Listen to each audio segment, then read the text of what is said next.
Hello, everyone. Welcome to Introduction to Latin America and the Caribbean 1. Today, we're going to start the last topic for our class. If you see pretty much the sequence that we have followed is we started with conquest and establishment of colonial rule and a colonial government, right? Remember everything we discussed on the conquest of the Inca Empire, the Aztec Empire, how did it work in the case of Brazil, what happened in the Caribbean, Hispaniola, all that. And then we follow a series of thematic approaches. We talk about the economy, we talk about population and labor, we talk about social classes, we talk about gender, right? So that was our second part. And in the last two sessions of our semester, the main topic of discussion is going to be the end of the colonial period, okay? Remember, this is a 300 plus year history of Latin America and the Caribbean. Most Latin American and Caribbean countries have been more of its history under Spanish, Portuguese, French, Dutch, British colonial rule rather than as Republican independent countries, right? It was a very long period, and we want to see what we want to see in these solar sessions is how did it end and why, right? It's not easy to just get rid of a political and economic, social and cultural system that's been in place for 300 plus years. It's a difficult process, a slow process, right? And even if independence changed the political government of Latin American and Caribbean countries, it doesn't mean that all the structures inherited from the colonial period didn't disappear or disappeared right away. So, in these two classes, first, we're going to talk about the situation at the end of the 18th century. So what was going on between 1750 and 1800? That's going to be our topic today. And then in the next session, what we're going to discuss is the independence movement as such and the wars of independence and such as how did it happen, why did it happen, and all that. So let's start today by just contextualizing a bit what was going on at the end of the 18th century in Latin America and the Caribbean. So there's one first piece of context that you have to bear in mind when we discuss this, and it was the economic situation. What was happening in the Spanish colonies at the end of the 18th century? And one situation that we're going to see is a critical condition of the economy, right? A situation of crisis. It's not as profitable. It's not as, you know, it's not producing the same amount of wealth that it was producing before. Mostly, of course, for the colonial empires, right? And it has to do with a lot of things. Remember when I told you like we can historize like the main powers in history, how Spain was for many years, but by the 18th century, right? The merchant capitalism championed by Spain is not at the front anymore.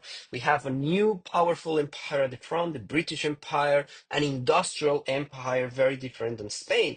So Spain is in itself, like without considering the colonies, it's a critical situation, right? But also the connection between Spain and the colonies is rapidly deteriorating. There's a deterioration of trade, of revenue, of administrative control, right? And that has to do with a very particular situation, is that by the end of the 17th century, beginning of the 18th century, silver production in New Spain, that means Mexico, remember, mostly the mines in northern Mexico, that's going to be Zacatecas, what today is Zacatecas, and silver production, the silver mines in Peru, what today is Bolivia, particularly Potosí, reached a very low level in the 1690s and the years after. Remember when we discussed the political economy of colonialism, the economic relations that it created in Latin America and the Caribbean, how important silver was one of the most important commodities. I told you, like, you need to understand silver production and sugar production to understand the colonial period in Latin America. So if silver was that important and you have, a decrease in the production, export, and revenue generated by silver, that's going to bring into crisis everything around it. Remember, when I mentioned merchant capitalism, it's because it's about moving commodities from one side to the other. It's not as industrial capitalism evolving In England, in Britain, where it's about producing more and producing faster, right? It's a time of factories, of the working class, of steamships, of railroads, and all that. But this is not happening in Spain. So the big question that the Spanish crown is asking itself is how to increase tax revenues, how to protect the empire, right? And they came up with something you could see at greater detail in the readings, which is the Bourbon reforms that many historians actually call as sort of a reconquest, because the main idea of the Bourbon reforms was to increase taxes, right? If we are not accruing enough revenue, that's what the Spanish crown would say, what we have to do is just to ask for more taxes. And they start to tax more economic activities, and they increase the taxes already existing in the already existing economic activity that are being taxed by the government, right?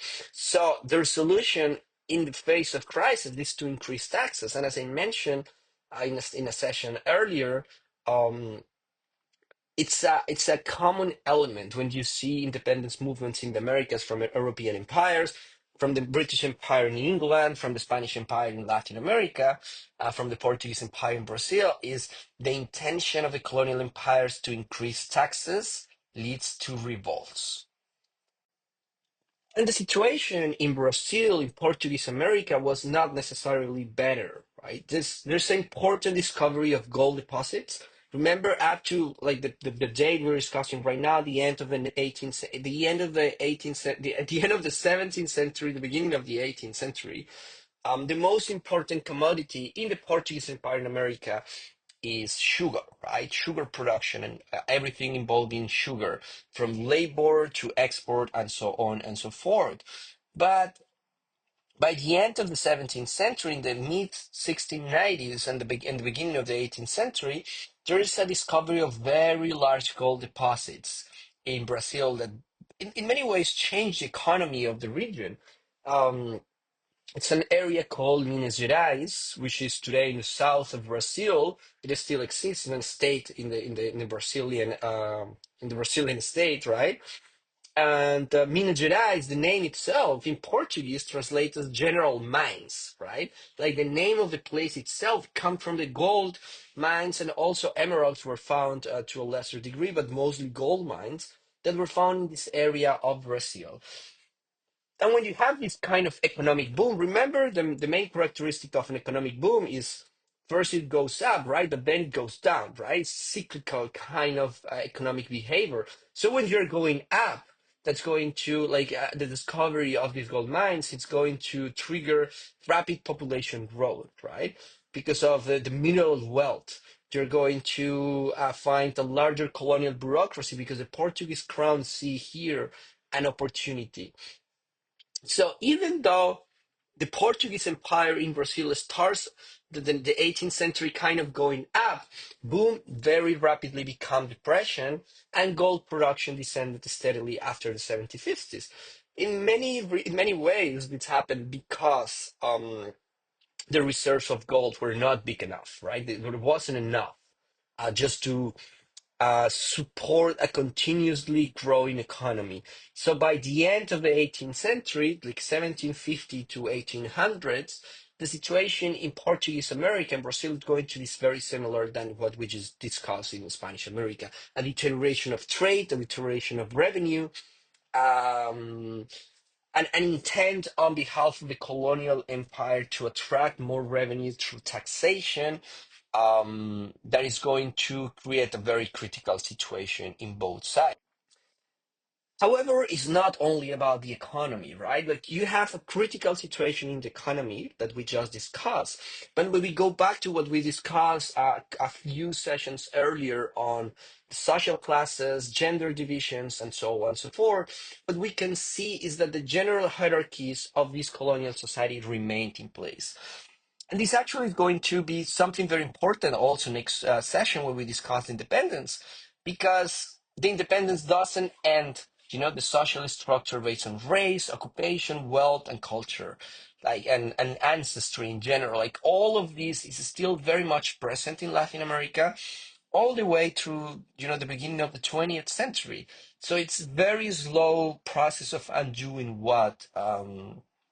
what colonial rule meant in Latin America and the Caribbean. But just this to say that even though the economic structure was in crisis, the hierarchies were pretty much like they remained in place. And peninsulars and Creoles, peninsulars meaning Spaniards born in Spain, and Creoles, Spaniards born in the Americas, dominated as the upper classes.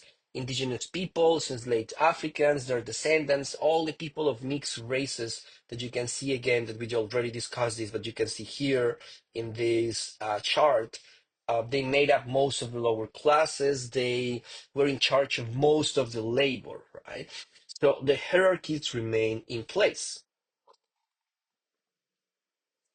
And there's one event that I want to discuss now before we start in the next session, the discussion on the independence, that also is going to mark these last years of the 18th century in Latin America and the Caribbean is the Haitian Revolution.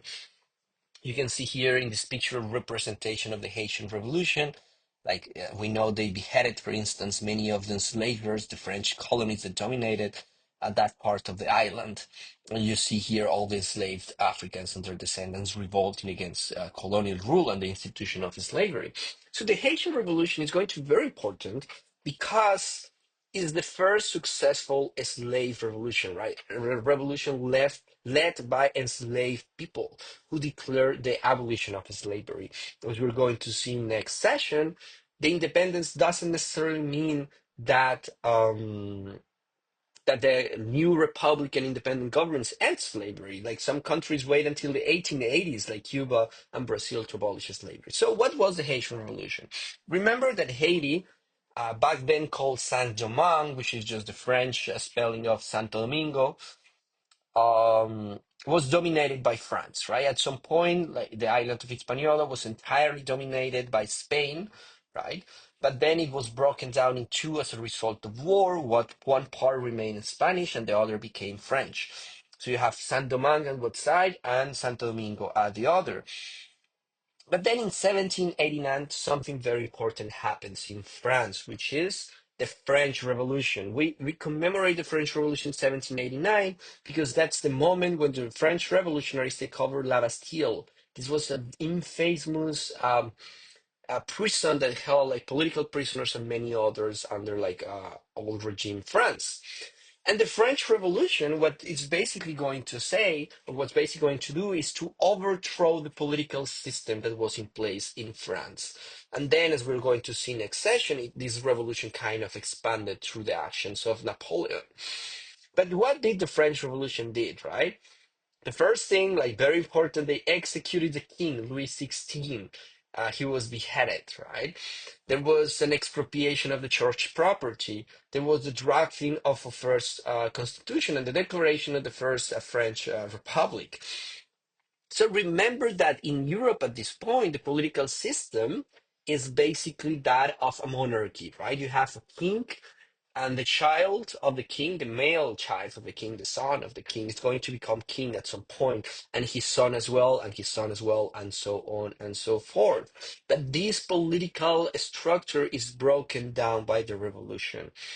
Many of the institutions that we have today in liberal democracies come from this period in time, and you have like the motto of the French Revolution: liberté, égalité, fraternité, like liberty or freedom, fraternity, uh, liberté, fraternité, and equality, equality, right? Like, do you have like liberty or freedom, equality, and fraternity as like this motto that kind of become sort of like the the most important part of like liberal reivindications in the 19th century. So this was going on in France, but at the same time that it happens in France, um, you have this successful slave revolution in Haiti, right? Saint-Domingue, like the colony, the French colony, was among the richest European colonies. One third of all French foreign trade was coming from Haiti, right? What today is Haiti. The life expectancy of enslaved Africans in Haiti was very, very low, like 5 to 7 years from the moment they arrived in the island until the moment they died from exhaustion, from overworking, from like poor nutrition, poor housing conditions, etc. So it was one of the most cruel, right? Like one of the cruelest and most violent slave regimes in the Caribbean, and that also has to do with the fact that it was one of the first successful revolutions. And the French, like like the French back in Europe, they were declaring like liberty, equality, fraternity for all, right? All men are equal before the law, but not black men in the Caribbean, right? And they immediately go and try to invade the island.